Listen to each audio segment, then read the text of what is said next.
අයිබෝන් සුබදවසක් ප්‍රාර්ථනා කරනවා ඔබට. අද මැයි මාසේ 2 වෙනිදා සඳුදා. අදත් අපි බලමු ජාතික පුවත්පත්වල වාර්තා වෙන තොරතුරු මොනවද කියලා. දැන් මේ පවතින ආර්ථික අර්බුදකාරී තත්ත්වයේ ඒත් එක්ක පැන නැගිලා තියෙන දේශපාලන තත්ත්වයේ රට පුරා තියෙන උද්ඝෝෂණ මේ ආදී කාරණාත් එක්ක ඊයේ වැඩි අවධානයක් යොමු කරන්නේ මේ සියලු කාරණා අභිමුඛින් ඊයේ පැවැත්වුණු මැයි දින රැලි පිළිබඳව. මැයි දින රැලි මේ පවතින තත්ත්වයේ හමුවේ වුවද සෑම දේශපාලන කණ්ඩායමක්ම ඊයේ දිනේදී මැයි දින සංවිධානය කරන්න කටයුතු කළා. මේ මැයි දින බොහෝමයක් පැවැත්වුණේ කොළඹ නගරයේ කේන්ද්‍ර කර ගනිමින් කොළඹ සහ මේ තදාසන්න ප්‍රදේශවල ඒ වගේම ඇතැම් දේශපාලන පක්ෂ රටේ විවිධ ප්‍රදේශවලත් මැයි දින රැලි සංවිධානය කර තිබුණා. ඉතින් අපි මැයි දින රැලි පිළිබඳ අද පුවත්පත්වල වාර්තා වන තොරතුරු වෙත මුලින්ම අවධානය යොමු කරමු.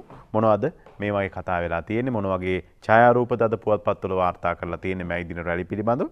අපි බලමු මුලින්ම ලංකාදීපය අද වාර්තා කරනවා මැයි රැලි ජනගංගා කියලා. ජාත්‍යන්තර කම්කරු දිනයේ යෙදී තිබූ ඊයේ කොළඹ ඇතුළු ප්‍රදේශ ගණනාවක පැවති මැයි රැලිවලට විශාල ජනකායක් එක්ව සිටියා කියලායි ලංකාදීප පුවත්පත අද වාර්තා කරන්නේ. රට තුළ ඉන්ධන ගෑස් සහ ජීවන වියදම් ආදී ප්‍රශ්න රැසක් පැවතියත් මෙරට ප්‍රධාන දේශපාලන පක්ෂ මෙන්ම විවිධ වෘත්තීය සමිති කම්කරු සංවිධාන විසින් සංවිධානය කර තිබූ මැයි රැලි සඳහා ජනතාව විශාල වශයෙන් ඊයේ සහභාගී වුණා. සමගි ජන බලවේගයේ මැයි දින සැමරුම නිදහස් අරගලයේ තේමාව යටතේ කොළඹ නිදහස් චතුරස්‍රයේ පැවති අතර ජනතා විමුක්ති පෙරමුණ මෙවර මැයි දින සැමරුම් 4ක් සංවිධානය කරලා තිබුණා. ඒ වගේම ශ්‍රී ලංකා පොදු ජන පෙරමුණට අනුබද්ධ වෘත්තීය සමිති ඊයේ මැයි රැළිය සැමරුවේ නුගේගොඩදී මේ විදිහට මැයි රැලි ගණනාවක් ප්‍රධාන දේශපාලන පක්ෂ වගේම අනිත් පක්ෂ සංවිධානය කරලා තිබුණා. විවිධ කම්කරු සංවිධාන මේ ආදී කණ්ඩායම් විසින්. දැන් අපි බලමු එක එක මැයි රැළිය මොන විදිහටද පැවැත්වුනේ කියලා. ලංකාදීපේ ඡායාරූප එක්ක වාර්තා කරනවා. මේ සමගි ජන බලවේගයේ නිදහස් චතුරස්‍රයේ සංවිධානය කරලා තිබූ මැයි දින රැළියේ ඡායාරූපයක් තමයි අද ලංකාදීප පුවත්පත මුල් පිටුවෙන් වාර්තා කරලා තියෙන්නේ. ඒ වගේම ජනතා විමුක්ති පෙරමුණ කොටුව දුම්රිය පොලාසල පැවැත් වූ මැයි රැළිය ඡායාරූපයක් එක්ක වාර්තා කරලා තියෙනවා. ඒ වගේම පොහොට්ටු වෘත්තීය සමිතිය කියන්නේ ශ්‍රී ලංකා පොදු ජන පෙරමුණ අනුබද්ධ වෘත්තීය සමිති නුගේගොඩදී පැවැත් වූ මැයි දින රැළියත් මේ විදිහට ඡායාරූපයක් එක්ක වාර්තා කරද්දී නිර්පාක්ෂික රැළියක් ගෝල්ෆේස් පිටියේ විරෝධතාවයක් දැන් දින 20කට අධික කාලයක් පැවැත්වෙනවා. එහිදී නිර්පාක්ෂික මැයි දින රැළියකුත් පැවැත්වුණා කියලා තමයි අද ලංකාදීප පුවත්පත තොරතුරු වාර්තා කරලා තියෙන්නේ ඡායාරූපත් එක්ක. මේවයි කරපු කතා. දැන් විපක්ෂ නායකවරයා මොකද කියන්නේ? අන්තර්කාලීන සූදුවට අපි නැහැ. ලංකාදීපේමයි වාර්තා කරන්නේ. අන්තර්කාලීන ආණ්ඩුවක් කියන සංකල්පයට තමන් ඇතුළු කණ්ඩායම නැහැ කියලා විපක්ෂ නායකවරයා ඊයේ මැයි දින රැළිය අමතමින් කිව්වා. ඒ වගේම ආණ්ඩුව දිගටම බලයේ ඉන්න හැදුවොත් ප්‍රශ්න තව උග්‍ර වේවි කියලා හිටපු ජනාධිපති ශ්‍රී ලංකා නිදහස් පක්ෂයේ නායක මෛත්‍රීපාල සිරිසේන මහත්මයා කියනකොට රාජපක්ෂලා කුණු කූරේට දාන දවස වැඩි ඈතක නැහැ කියලා අනුර කුමාර තිසානායක මහත්මයා කියනවා. ආණ්ඩුව ගෙදර යවන්න ජනතාව සූදානම් නැහැ. නුගෝගොඩ රැළියෙන් එය පෙන්නවා කියලා අමාත්‍ය දුනේෂ් ගුණවර්ධන මහත්මයා කියනවා. ආණ්ඩුව ගෙදර යවන්න ජනතාව සූදානම් නැහැ කියලා තමයි නුගේගොඩ ඊයේ පැවති මැයි දින රැළියෙන් පේන්නේ කියලා තමයි දිනේෂ් ගුණවර්ධන අමාත්‍යවරයා ඒ රැළිය අමතමින් ප්‍රකාශ කළේ. අපි ඊළඟට යනවා දැන් මව්බිම් පුවත්පතට. මව්බිම් පුවත්පත මේ හා සම්බන්ධව මැයි දින රැළි පිළිබඳව වාර්තා කරලා තියෙනවා. මෙන්න මේ විදිහට පක්ෂ නායකින්ගේ අදහස් එක්ක මව්බිම් වාර්තාව ප්‍රේමදාසගේ ලේ පාවලා දෙන්නේ නැහැ කියලා සජිත් ප්‍රේමදාස මහත්මයා කියනවා. මැයි දින රැළිය අමතලා මහින්දට අද මැයි දිනේටත් එන්න බැරි වෙලා කියලා අනුර කුමාර දිසානායක කියන්නේ.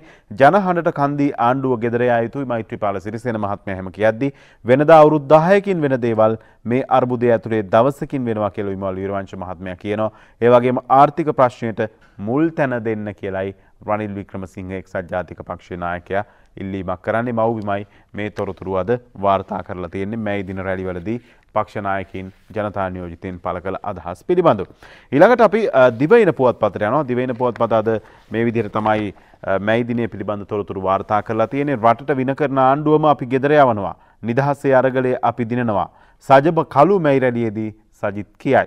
අන්තර්කාලීන සූදුවට අපි සූදානම් නැහැ. ගෝල්පේස් තරුණ අරගලේ පාවා දෙන්නේ නැහැ. නූල් සූත්‍ර දේශපාලනේ දැන් හරියන්නේ නැහැ කියලා ඔහු කියන්නේ. විශේෂයෙන්ම මෙහිදී කියන කාරණයක් තමයි අන්තර්කාලීන සූදුවට, ඒ කියන්නේ අන්තර්කාලීන ආණ්ඩුවකට සමගි ජන බලවේගයේ සූදානම් නැහැ කියලා දිගින් දිගටම සජිත් ප්‍රේමදාස මහත්මයා කියන කාරණේ. ඊළඟට අපි යනවා ජනතා විමුක්ති පෙරමුණ පැත්තෙන් දක්වන අදහස් වලට. ජනතාව පිළිගන්න නව ආණ්ඩුවකට අවස්ථාව දීම එකම විසඳුමයි.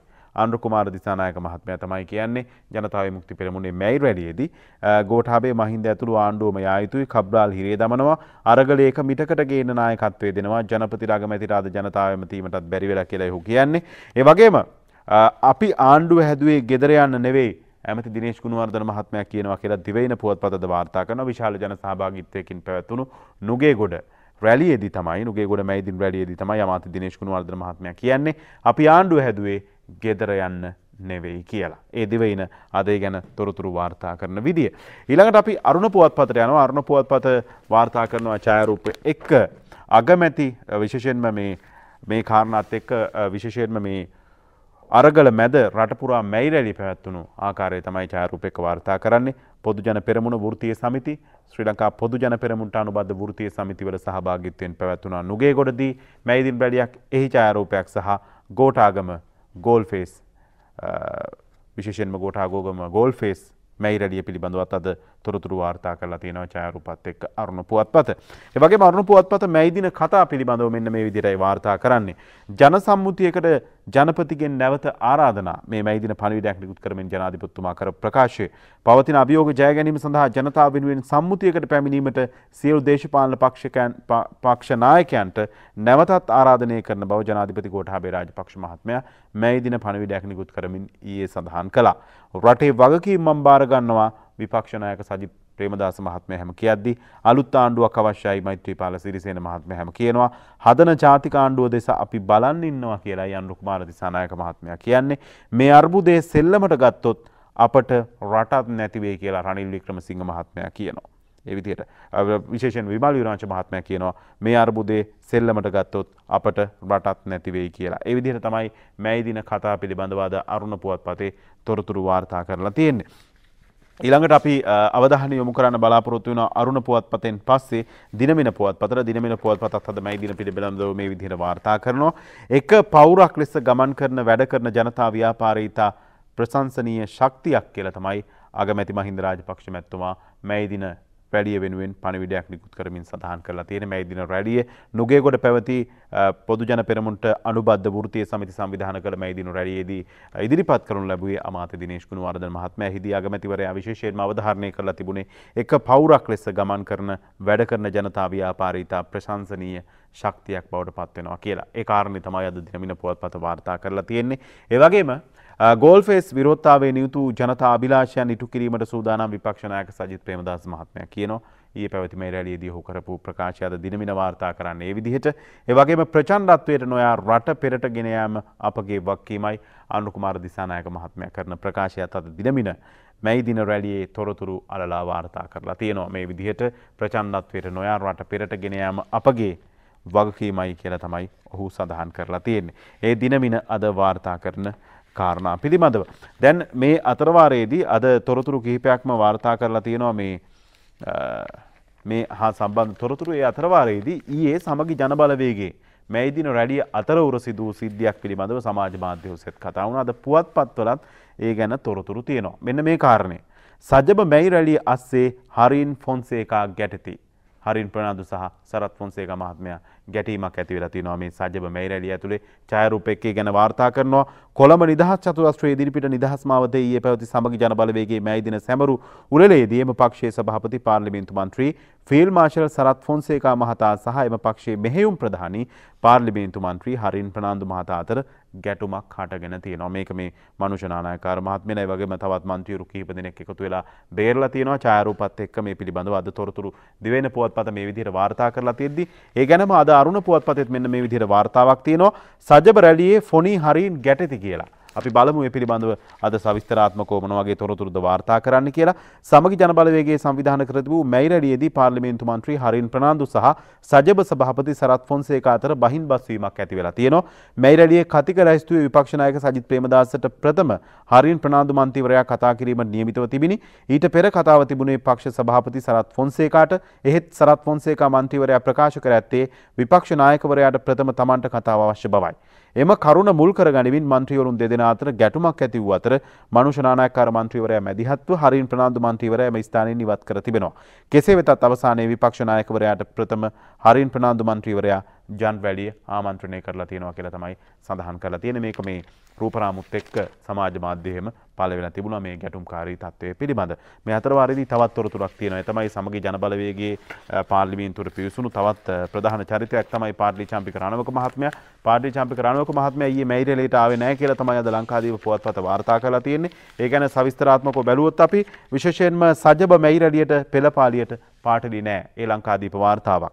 සමගි ජනබලවේගයේ මගින් සංවිධානය කළ ජාත්‍යන්තර කම්කරු දිනය රැළියට එහි පාර්ලිමේන්තු මන්ත්‍රී සහ 43 වන සේනාංකයේ නායක පාර්ලි චාම්පික රණවක මහතා සහභාගී නොවීම විශේෂ සිද්ධියක් කියලා ලංකාදීපය අද වාර්තා කරන්නේ. එම පක්ෂයේ සංවිධානය කළ මැයි දින රැළිය හා පෙළපාලියේ කොළඹදී පැවැත්වුණා.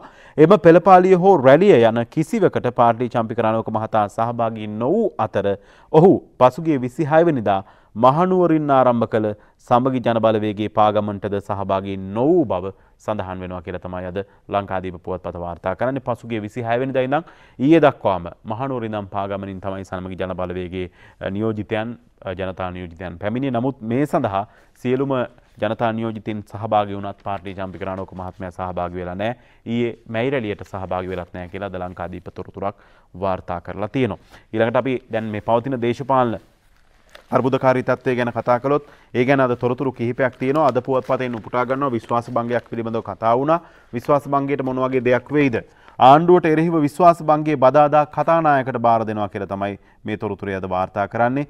විශ්වාස භංග යෝජනාව ආණ්ඩුවට එරෙහිව ගෙනෙනු ලබන විශ්වාස භංග යෝජනාව බදාදා කතානායක මහින්ද අබේවර්ධන මහතාට බාර දීමට සමගි ජනබලවේගයේ තීරණය කරලා තියෙනවා. ඒ සම්බන්ධයෙන් මේ අද පුවත්පත කළ විමසීමකදී පිළිතුරු ලබා දෙමින් සමගි ජනබලවේගයේ පාර්ලිමේන්තු මන්ත්‍රී හරින් ප්‍රනාන්දු මහත්මයා මේ බව සඳහන් කරලා තියෙනවා. ඒ වගේම ජනපතිට එරෙහිව දෝෂාභියෝග යෝජනාවත් මේ සතියේම ගේනවා කියලයි සජිබ මෙහෙයුම් ප්‍රධානී පාර්ලිමේන්තු මන්ත්‍රී හරින් ප්‍රනාන්දු මහත්මයා කියලා තියෙන්නේ. ඊළඟට ගත්තාම විශ්වාස භංගයට මුහුණ දීමට ආණ්ඩු පක්ෂයේ සූදානම් කියලා ආණ්ඩු පක්ෂයේ ප්‍රධාන සංවිධායකවරයා කියනවා. විශ්වාස භංග යෝජනාවට මුහුණ දීම සඳහා ආණ්ඩු පක්ෂයේ සූදානම්ව සිටින බවත් කෙසේ වෙතත් විපක්ෂයේ බෙදීම් තිබෙන බැවින් විශ්වාස භංග යෝජනාව හරහා විපක්ෂයේ බලාපොරොත්තුව ඉටු කර ගැනීමට නොහැකි වනු ඇති බවට තමා විශ්වාස කරන බවත් ආණ්ඩු පක්ෂයේ ප්‍රධාන සංවිධායකවරයා සඳහන් කරලා තියෙනවා. අමාත්‍ය ප්‍රසන්න රණතුංග මහත්මයා මේ අතර විශ්වාස භංග යෝජනාව සහ දෝෂාභියෝගයේ බහර දීම සම්බන්ධයෙන් හරින් ප්‍රනාන්දු මහතා ඊයේ සමගි ජනබලවේගයේ මැයි දින රැළියට එක්වෙමින් අදහස් පළ කළා කියලත් අද පුවත්පත වාර්තා කරලා තියෙනවා. විශ්වාස භංගයක් නම් ඉදිරිපත් කරන්න පුළුවන්. නමුත් දෝෂාභියෝගයක කාරණා ටිකක් සංකීර්ණයි. ඒ වගේ කටයුත්තක් ඉක්මනින් කරන්න පුළුවන් වෙයිද? විශ්වාස භංග යෝජනාවක් නම් ඉක්මනින් බාර දීමේ හැකියාව තියෙනවා පාර්ලිමේන්තුවට. නමුත් දෝෂාභියෝගයක් බාර දීමේ ක්‍රමවේදය සහ දෝෂාභියෝගයක් පිළිබඳව තියෙන ක්‍රමවේදය ඊටාම සංකීර්ණයි. මේකත් එක්ක මොන වගේ තත්ත්වයක් ඇති වේද කියන කාරණේ පිළිබඳව අපිට කතා කරන්න පුළුවන්. ඊට කලින් අපි විරාමයකට කලින් තවත් තොරතුරක් බලමු. අගමැති යන්න කැමැති කියලා තොරතුරක් අද වාර්තා කරනවා අරුණ පුවත්පත. අගමැති මහින්ද රාජපක්ෂ මහතා සිය දුරෙන් ඉවත් වීමට කැමැත්ත පළ කොට ඇතැයි ආණ්ඩුවේ ආරංචි මාර්ග සඳහන් කරනවා. කෙසේ වෙතත් නව අගමැතිවරයෙකු පත් කරන තෙක් අගමැතිවරයාගේ ඉවත්වීම සිදු නොවනු ඇති කියලායි මේ තොරතුරේ වාර්තා කරන්නේ. අගමැතිවරයා ඉල්ලා අස්වීමත් සමග කැබිනට් මණ්ඩලයේද විසිරී යන නිසා එසේ වුවහොත් දේශපාලන අරාජිකත්වයක් ඇතිවීම වළක්වා ගැනීම එහි අරමුණ බව ආණ්ඩුවේ ජ්‍යෙෂ්ඨ ප්‍රකාශකයෙකු සඳහන් කරලා තියෙනවා.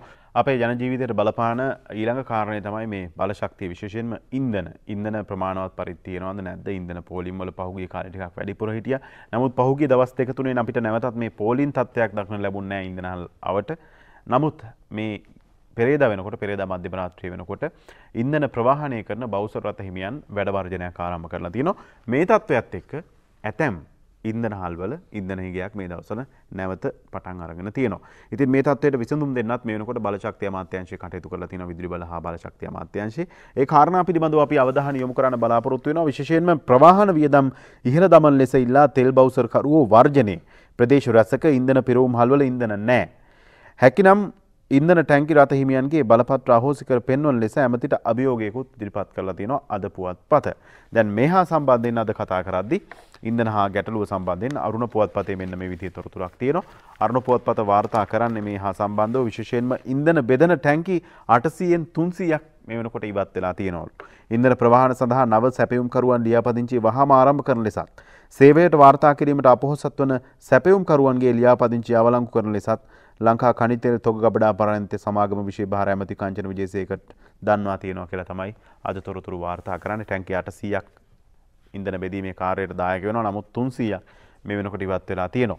මේ අතරවාරයේදී අද දිවයින පුවත්පත මේ හා සම්බන්ධ තොරතුරු කිහිපයකුත් වාර්තා කරලා තියෙනවා. විශේෂයෙන්ම ඔක්ටේන් 95 පෙට්‍රල් ඉවර වෙලා තියෙනවා කියලා තමයි තොරතුරු වාර්තා කරන්නේ.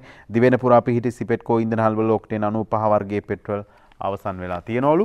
ඊට පස්සේ අපි ගත්තාම නව ඉන්ධන බවුසර් ලියාපදිංචි අද සිටම ආරම්භ කරනවලු. ඉන්ධන ප්‍රවාහනය සඳහා නව බවුසර් රථ ලියාපදිංචි කිරීම අද සිට ආරම්භ කරනවා කියලා තමයි විදුලි බල හා බලශක්ති අමාත්‍යාංශය ඊයේ නිවේදනය කළේ. මෙහා සම්බන්ධව අද තොරතුරක් වාර්තා කරලා තියෙනවා දිනමින පුවත්පතත්. ඉන්ධන බෙදීම පැය 24 පුරා ක්‍රියාත්මකයි. සේවයට නොයන බවුසර් වලට බලපත් ලබා දෙන්නේ නැහැ කියලා ඇමති කංචන විජේසේකර මහත්මයා කියන්නේ. ඉන්ධන තොග ප්‍රවාහනයට පැය 24ම පර්යාන්ත ක්‍රියාත්මක කිරීමට තීරණය කළ බව විදුලි බල හා බලශක්ති අමාත්‍ය කංචන විජේසේකර මහත්මයා සඳහන් කරලා තියෙනවා. දැන් මේ ඉන්ධන ප්‍රවාහනය කරන පෞද්ගලික රථ හිමියන් වර්ජනය ආරම්භ කිරීමත් එක්ක විදුලි බල හා බලශක්ති අමාත්‍යාංශයේ තීරණ කිහිපයක් ගත්තා කියලා තමයි ඊයේ මාධ්‍යයට නිවේදනය කරලා තිබුණේ.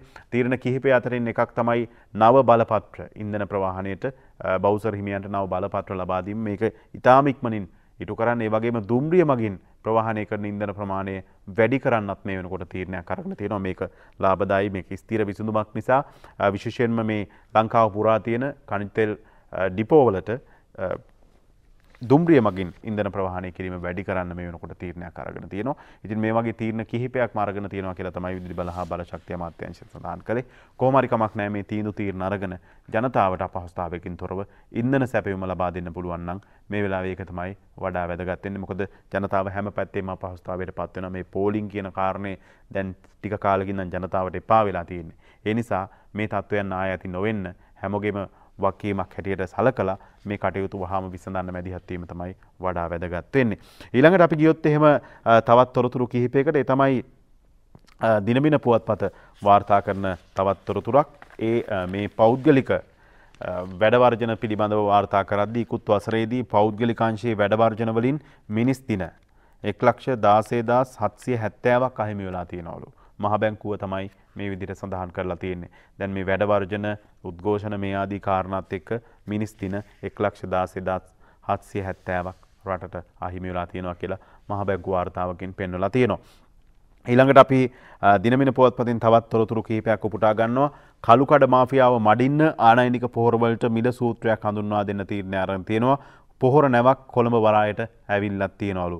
ආනයනය කරන පොහොර අධික මිලට අලෙවි කිරීම වැළැක්වීමට මිල සූත්‍රයක් හඳුන්වා දීමට කෘෂිකර්ම අමාත්‍යාංශය මේ වෙනකොට සූදානම් වෙනවා. ඒ වගේම තවත් බොහොම සුභාරංචියක් තියෙනවා. පොහොර නැවක් මේ වෙනකොට කොළඹ වරායට ඇවිල්ලා තියෙනවා. ඉතින් මේ කන්නේ සඳහා ගොවීන්ට අවශ්‍ය පොහොර ලබා දෙන්න රජය තීරණය කරලා තියෙනවා, රසායනික පොහොර. ඉතින් මේ අවශ්‍ය පොහොර නැවකුත් මේ වෙනකොට වරායට ඇවිල්ලා තියෙනවා කියලා තමයි දිනමින පුවත්පත අද තොරතුරු වාර්තා කරන්නේ. ඊළඟට ගත්තාම අපි තවත් තොරතුරකට යනවා. ඒ තමයි මේ 2024ට කලින් ආර්ථිකය ස්ථාවර කරන්න පුළුවන් කියලා රනිල් වික්‍රමසිංහ මහත්මයා හිටපු අග්‍රාමාත්‍යතුමා එක්සත් ජාතික පක්ෂයේ නායකයා සඳහන් කරලා තියෙනවා. 2024ට කලින් හරියට කළොත් ආර්ථිකය ස්ථාවර කරන්න පුළුවන් කියලා තමයි ඔහු සඳහන් කරලා තියෙන්නේ. ඒකට ප්‍රමුඛත්වයේ දීලා කටයුතු කරන්න කියලා තමයි ඊයේ දිනේදීත් ඔහු සඳහන් කළේ මේ දින රැලියක් ආමන්ත්‍රණමින්. ඊළඟට අපි තවත් තොරතුරකට යනවා. ඒ තමයි ඖෂධ 60ක මිල සංශෝධනය කරලා තියෙනවා. ඖෂධ වර්ග 60ක මිල සංශෝධනය කරමින් අතිවිශේෂ ගැසට් පත්‍රයක් නිකුත් කිරීමට සෞඛ්‍ය අමාත්‍යාංශයේ පියවරගෙන තිබෙනවා. මේ ගැසට් පත්‍රයේ සෞඛ්‍ය ඇමති මහාචාර්ය චන්න ජයසුමන මහතා විසින් නිකුත් කරලා තියෙනවා. මේ ගැසට් පත්‍රයට අනුව යම් උපලේඛනගත ඖෂධයක් අලෙවි කරන නිෂ්පාදකයෙකුට හෝ ආනයනකරුවෙකුට ප්‍රතිශෝධිත මිල සිල්ලර මිල සමානුපාතිකව සම්පූර්ණ වශයෙන් 40%ක ප්‍රතිශතයකින් ඉහළ නැන්වීමට අවසර ලැබෙනවා කියලා තමයි වාර්තා කරන්නේ. ඊළඟට ගත්තාම අරුණ පත්‍රයේ තවත් තොරතුරක් තියෙනවා. තව දෙමසක් යනතෙක් ඖෂධ මිලේ වෙනසක් නැහැ. දින 54කදී 60%කින් වැඩි වෙලා. ඉදිරි මාස දෙක ඇතුළත යලි මිල සංශෝධනය නොකිරීමට ජාතික ඖෂධ නියාමන අධිකාරිය තීරණය කරලා තියෙනවා කියලාත් සඳහන් වෙනවා. ඒ වගේම ඇමති චන්න ආයෙත් රිවර්ස් ගහයි කියලා තොරතුරුකුත් තියෙනවා. අපි බලමු.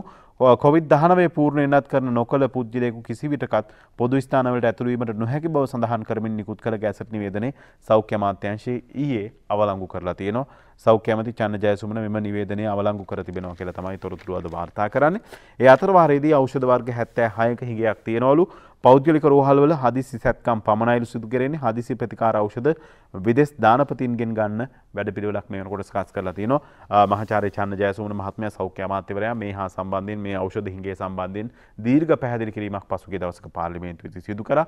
මේක කළමනාකරණය කරගන්න බොහෝ සෙයින් කටයුතු කරන්න සෞඛ්‍ය අමාත්‍යාංශයේ වෛද්‍ය සැපයුම් අංශයේ මේ වෙනකොට කටයුතු කරනවා කියලා තමයි ඔහු දිගින් දිගටම සඳහන් කළේ. විශේෂයෙන්ම මේ හා සම්බන්ධ විශේෂ යාන්ත්‍රණයක් ක්‍රියාත්මක කරලා තියෙනවා. ඇතැම් රෝහල්වල ඖෂධ නැත්නම් තවත් රෝහල්වල ඖෂධ තියෙනවා නම් ඒවා ගෙන්නලා හදිසි ප්‍රතිකාර කරන්න අවශ්‍ය කටයුතු කරනවා කියලා තමයි සඳහන් කරලා තියෙන්නේ. ඒ වගේම විදේශ ආධාර යටතේ ඉක්මනින්ම ඖෂධ ලබා ගන්න වැඩපිළිවෙලකුත් සකසනවා කියලා ඔහු පාර්ලිමේන්තුවේදී සඳහන් කළා. ඊළඟට අපි යනවා අරුණ පුවත්පතට. අරුණ පුවත්පතෙන් පස්සේ අපි යනවා දිවයින පුවත්පතට. දිවයින පුවත්පතේ වාර්තා වෙනවා මේ ඖෂධ හා සම්බන්ධවම තවත් තොරතුරක්. ඒ තමයි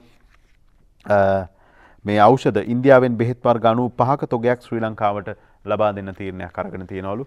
අසල්වැසි ඉන්දියාවෙන් බෙහෙත් වර්ග 95ක තොගයක් ශ්‍රී ලංකාවට ලබා දෙන්න මේ වෙනකොට තීරණය කරලා තියෙනවා කියලා තමයි දිවෙන පුවත්පත මේ විදිහට තොරතුරු වාර්තා කරලා තියෙන්නේ. ඊළඟට අපි තවත් අද පුවත්පත් තොරතුරු අතරේ තවත් විශේෂ කාරණයකට අවධානය යොමු කරන්න බලාපොරොත්තු වෙනවා. මේ පොලාගේ ලියවිල්ල ඉන්දික පොල්කොටුවේගේ ඔක්කොම කුණු බේරෙට කියන ලිපිය තීරු ලිපියට අපි අවධානය යොමු කළොත් විශේෂයෙන්ම මේ ගෙවුණු වසරේ මෙරට සමස්ත ආදායම රුපියල් බිලියන 1464ක්. සමස්ත වියදම රුපියල් බිලියන 3522ක්. ඒ අනුව ගත් කල වියදම ආදායමෙන් 2.4ක්. නිදහසින් පසු බලයට පත් වූ විවිධ ආණ්ඩු ගෙන ආර්ථික ක්‍රමෝපායන් ඔස්සේ රටෙහි ආර්ථික වකවානුවෙන් වකවානුවට එකිනෙකට වෙනස් වෙමින් පවතිනවා. කොහොම වුණත් මේ රටේ ආදායමෙන් වැඩිම කොටසක් වෙන් කරන්නේ රාජ්‍ය සේවයට. නමුත් රාජ්‍ය සේවකයා පිළිබඳව මේ වෙනකොට රාජ්‍ය සේවකින්ගේ සමස්ත රාජ්‍ය සේවකින්ගේ නෙමෙයි ඇතැම් රාජ්‍ය සේවකින්ගේ කාර්යභාරය පිළිබඳව ප්‍රශ්නාර්ථ පැනලා තියෙනවා. විශේෂයෙන්ම වර්තමානයේ රටපත් ඇති අර්බුදකාරී තත්වයට ඇඟිල්ල දිගුවන්නේ දේශපාලන අධිකාරියට. මේ තුල 225 එපා කියන තත්වයට ජනතාව අරගල වලට පැමිණ තිබෙනවා. ඔවුන් 225 එපා කියන්නේ රටහිම සමස්ත දේශපාලන තන්ත්‍රයේම ප්‍රතික්ෂේප කරමින් ඉතිහාසයන් කවරදාටත් වඩා දේශපාලඥයන් මෙන්ම දේශපාලන දහරාව ජනතාව ප්‍රතික්ෂේප කරමින් ඉන්නවා. ඉතින් මේ ආදී කාරණා පිළිබඳව අපි කතා කරද්දී බොහෝ විට ගැම්මට කතා කරන්නේ දූෂිත දේශපාලනය ගැන විතරයි. අවාසනාවට දූෂිත රාජ්‍ය සේවාව ගැන අපි කතා කරන ප්‍රමාණය බොහොම අල්පයි. දූෂිත රාජ්‍ය සේවාව පිළිබඳ කතා කිරීම අමතක කර දූෂිත දේශපාලන තත්ත්වය ගැන බොහෝ විට කතා කරන්නට අපව තල්ලු කර ඇත්තේ පක්ෂ දේශපාලනය විසින්මයි. එහෙත් මේ දේශපාලනයට නැගෙන හඬ දූෂිත අකාර්යක්ෂම රාජ්‍ය සේවාවට එරෙහිවද නැගිය යුතුයි කියලා තමයි අද පොලාගේ ලියවිල්ලෙන් ලියලා තියෙන්නේ. 2021 වසරේ රාජ්‍ය ආදායමෙන් රුපියල් බිලියන 846ක් රාජ්‍ය සේවාවේ වැටුප් සඳහා වැය කරන විට රාජ්‍ය සේවාවේ බොහෝ අය එම වසරේ වැඩි දිනක් ගත කළේ නිවසේය. ගුරු සේවාවේ පිරිස් මාස ගණන් නිවෙස්වල වැටුප් ගන්නා විට තවත් බොහෝ රාජ්‍ය නිලධාරීන් රාජ්‍ය සේවකයන් නිවසේ සිට රාජකාරී කරමින් නියමිත දිනට වැටුප ගත්තේය. ඒ තුළ ඔවුන්ගේ සේවාවක් ලෙසින් ඉටු වූ ආදායයි ඇතැම් වෘත්තීය ක්‍රියාකාරකම් වලින් පැහැදිලිව පෙන්눔 කෙරේ. දශක ගණනාවක් රට තුළ ක්‍රමක්‍රමයෙන් වැඩුණු ආර්ථික අර්බුදයේ කඳුළු කතාවෙහි අඳුරු චෝදනා ඔක්කොම කුණු බේරේ වැවට කියන්නාසේ රටේ දේශපාලඥයන් බැහැර කළ නොහැකිය. දේශපාලඥයන් සේම රටෙහි දූෂිත අකාර්යක්ෂම රාජ්‍ය සේවාවද ඒට වග කිය යුතුයි කියලායි අද පොලාගේ ලියවිල්ල ඉන්දික පොල්කොටුව ඊට තියෙන ටිකක් අවධානය යොමු කරන්න ඕන කාරණයක්. දේශපාලඥයන් මේ 225 විතරමද රටපත් වෙලා තියෙන තත්ත්වයට වග කියන්න ඕන. රාජ්‍ය සේවයේ ඇතැම් පිරිස් මේ සඳහා වග කිය යුතු නැද්ද? බොහෝ පිරිසක් රාජ්‍ය සේවය ගත්තාම ලක්ෂ 16ක් 17ක් විතර ලංකාවේ ඉන්නවා. ඉතින් දේශපාලනයේ විතරම 225ට විතරක් අපි ගැම්මට ඇඟිල්ල දික් කරාට රාජ්‍ය සේවයත් මේ පත් වෙලා තියෙන අර්බුදයට වග කියන්න ඕනේ නැද්ද? මේ කාරණා පිළිබඳවයි අද කතා කරලා තියෙන්නේ. ඊළඟට අපි යනවා අද කාටුන් සහ කවි කිහිපයක් බලන්න. අපි මව්බිමට යන්නේ. මව්බිමේ MD විරරත්නගේ මාරිසිපාල කාටුනේ. අරක්කු මිල වැඩි නොකර තෙල් මිල වැඩි කිරීමේ රහස මොකක්ද කියලා අහනවා. තෙල් බොන්න පුළුවන් නෑ කියලා තමයි ඒකට උත්තරේ හම්බෙන්නේ. තෙල් ඉතින් බොන්න පුළුවන් දෙයක් ඈ.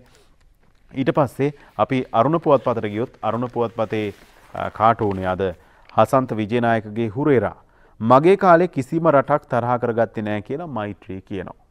ඒ වුණාට ආණ්ඩුව තරහ කරගත්තා නේ සර්. ආණ්ඩුවත් එක්ක නම් දැඩි තරහකින් හිටියේ. ඊට පස්සේ අපි දිනමින පුවත්පතට යන්නේ. දිනමින පුවත්පත අද අංජනගේ කාටුනේ මැයි දිනේ නම් ඉවරයි. ඒ වුණාට දැන් හැමදාම මැයි දිනේ වගේනේ. ඉතින් හැමදාම මේ දිනේ වගේනේ පෙරපාලි උද්ඝෝෂණ හැමදාම තියෙන නිසා. ඊළඟට දිවයින පුවත්පතට යනවා. දිවයින පුවත්පතේ අද ඕකයි තත්ත්වයේ කවියටයි අපි යන්නේ. කම්කරු දිනේ අමුතුම රැලි පවත්වලා අන්වල සජිත්ලා ඉන්නේ උදම් වෙලා. විමලුත් බනිද්දී පෙර සිටි පවන්සලා අගමැති පිරිත් ටික ඇසුමට ගමන් කළා කියලා අද ඕකයි තත්ත්වයේ කවියෙන් කියන්නේ. අද පුවත්පත් තොරතුරු අවසන් කරන්න අපි මව්බිම් පුවත්පතේ විදුර අබේනායකගේ දවසේ පද 4 තෝරා ගත්තා. සමරනු පිනිස කම්කරුවන්ට දිනයකි ඒකත් දේශපාලකයන්ගේ උලෙලකි. කලකී කතාවල ලොකු සහන පොදියකි ඇත්සර බැලුවාම දුටු හීන පමණකි. කතාවල තියෙනවා ගොඩක් දේවල්.